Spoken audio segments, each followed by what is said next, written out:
He's Chicago-born and Ivy League educated. A public feud with Mayor Brandon Johnson propelled Matt Brewer into the political spotlight.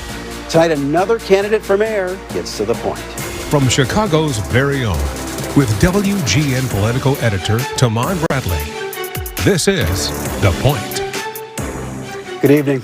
Tonight, we're still talking about the race for Chicago's next mayor. There are at least 12 people who have already launched a campaign or have shown serious interest in running.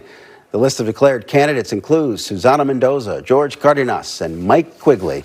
We're still waiting for an official announcement from Mayor Brandon Johnson, as well as Secretary of State Alexi Janulius, who has built up a massive $19 million war chest. Matt Brewer has never run for office, but he's not new to politics. He recently served as interim CEO of the Chicago Housing Authority, leaving the position after a public power struggle with Mayor Johnson. Brewer insists his campaign won't be centered on that issue. And we caught up with the mayoral candidate at the iconic Chicago hot dog stand, the Wiener Circle, where he also serves as co-owner. There you go. Thank you. Enjoy. Let me know how y'all like that. Sure. Matt Brewer, you say you want to speak different languages to different people. Are you saying that Mayor Johnson doesn't do that? Well, that's a good question to start. If you look at what's happened in our city and you look at the woes that the fifth floor has had with city council trying to get a budget passed, and even just the recent news this week about the bickering back and forth about the revenue shortfall, or you look at a lot of the failed issues down in Springfield, or all of these boards that have figured out ways to operate independently from instead of with the mayor. Those things to me don't suggest that we have a mayor who is collaborating and building vision together. How will you do better? By doing just that. I am a lawyer. I am an entrepreneur. I know what it's like to start a small business. I know what it's like to work with big business. I have experience in government, running the housing authority. Affordable housing is a passion of mine. I have run nonprofit organizations. And so in this world where we need to build a shared vision to address lots of different needs, all of those hats, all of those skill sets are important for this moment. Mayor Johnson and his allies believe that he has strong support, despite low polling, but strong support among black voters, and that they'll be there for him should he choose to run for re-election. How do you cut into that support? I will be outside, everywhere, anywhere, talking to people. I think since announcing 2 weeks ago, the response has been overwhelming. Excitement. I got 300 text messages the day we announced, and it was great to get that kind of excitement and support.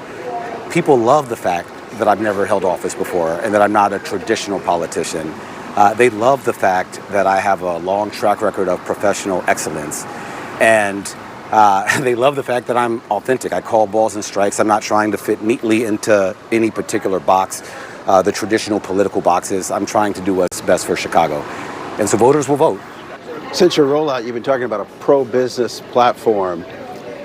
Why is that the right message, given how costs are soaring and the concerns of sort of everyday people? So it's a great question. I have talked about pro-business platform, but I've also talked about making sure we don't leave people behind. And so the phrase, I'm a broken record, but it's moving Chicago forward without leaving people behind. And so you've touched on half of that, but I don't want the other half to get lost. The moving Chicago forward piece is a growth agenda.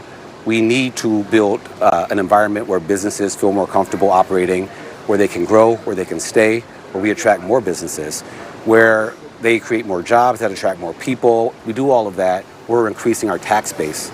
And our revenue, and that allows us to more effectively address these issues over here, which include education and workforce development and making sure that people have a pathway to participate in this Chicago. It includes affordable housing, it includes transportation, and by the way, public safety is a through line on both sides of that. And so I think about both. Some candidates would lead you to believe it's all about pro-growth. That's the answer. Not leaving people behind. That's the answer. The answer is both. So what specific ordinances would you introduce then to attract businesses to grow the economy and to lower costs for people? Well, we need a growth plan for the city of Chicago. And that growth plan needs to be a product of lots of meetings and shared vision. It is sitting down with business leaders, many of whom I have long-standing relationships with, community members, community leaders, many of whom I have long-standing relationships with, and lots of other stakeholders coming up with a shared vision. You're obviously a business person owning the Wiener Circle. We'll talk about that in a little bit. I'm just curious, though, what cuts you might be willing to make. You know, if the business were struggling, you don't have as many people visiting as you used to, you might have to let somebody in the kitchen go. Are you willing to do that as mayor of Chicago? You're speaking metaphorically? Metaphorically, of course. No, right, because the Wiener Circle is booming, of course. Yeah, I'm a small business owner. This is not the first business I've been an owner of, and you have to make tough decisions sometimes. And so, yes, if that's what the circumstances call for, then that's what we have to do. But there's a way to be thoughtful and intentional about it. You're avoiding political labels. I'm curious why. Are you a Republican? Have you voted for Republican candidates? I've never voted for a Republican candidate. I'm avoiding political labels only because what I'm talking about doesn't fit neatly into a political bucket. You know, if I talk about this pro-growth agenda, bringing more business to the city, that doesn't neatly fit into a progressive box. But everything I talk about not leaving people behind may fit there. And conversely, if I'm talking about not leaving people behind, that doesn't neatly fit into a center box all the time, but the pro-growth message does. And so the second someone puts me in a box, you assign lots of other meanings and preconceived notions. I'm a person who's been a professional for 20 years, all the different hats we talked about. Those labels don't really apply to me. I'm not running for mayor to fit in a box. I'm not running for mayor to achieve some other political position. I'm running for mayor to help serve Chicago and take us to the next level during this critical, pivotal time that we're facing. Just this week, some Chicago Board of Education members called for a greater push in Springfield, a special session they want to see to put more money into education. How will you deal with the Chicago Teachers Union tactics where they apply pressure to fund the schools? So education is one of the issues I hold closest to me.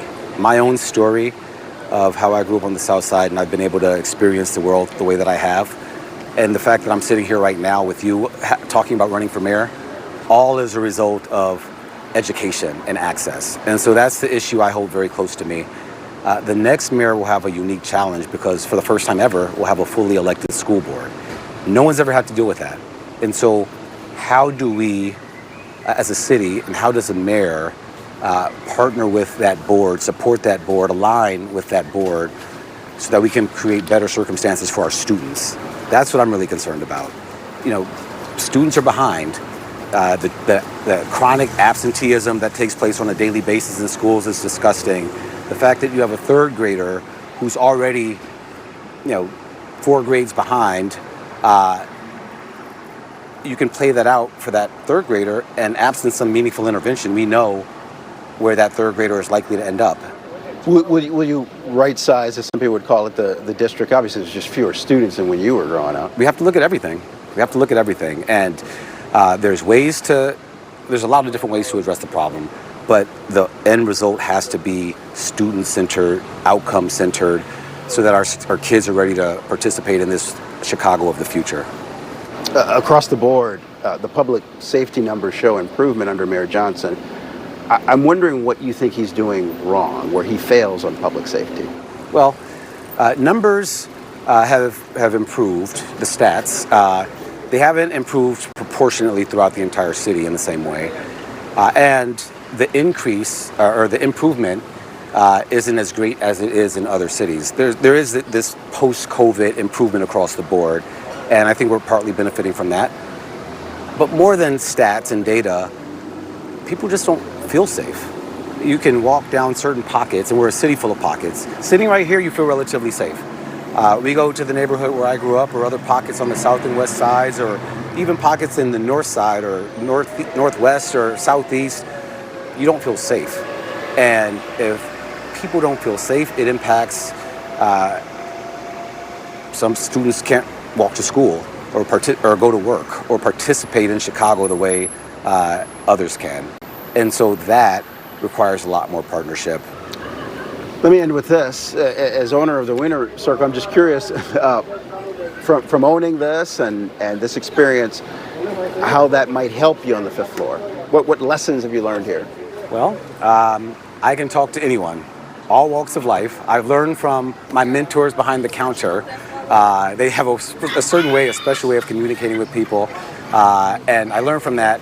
But I will say, the beautiful thing about this space, it is a place, no matter what time of day it is. Right now, whether it's late at night, you have folks from all walks of life coming together, regardless of what differences people may have.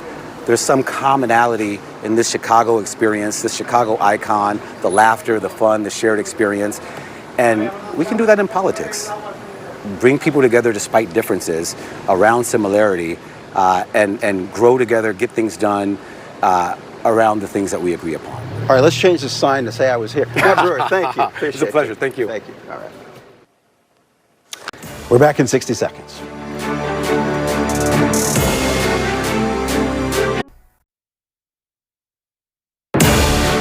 The race for control of Congress is heating up with the summer weather. So tonight, a tip of the hat to the national trackers, including 270towin.com. They have an interactive map of contests up on their website. It's a great resource. That is The Point. I'm Tahman Bradley. More news tonight at 9 o'clock.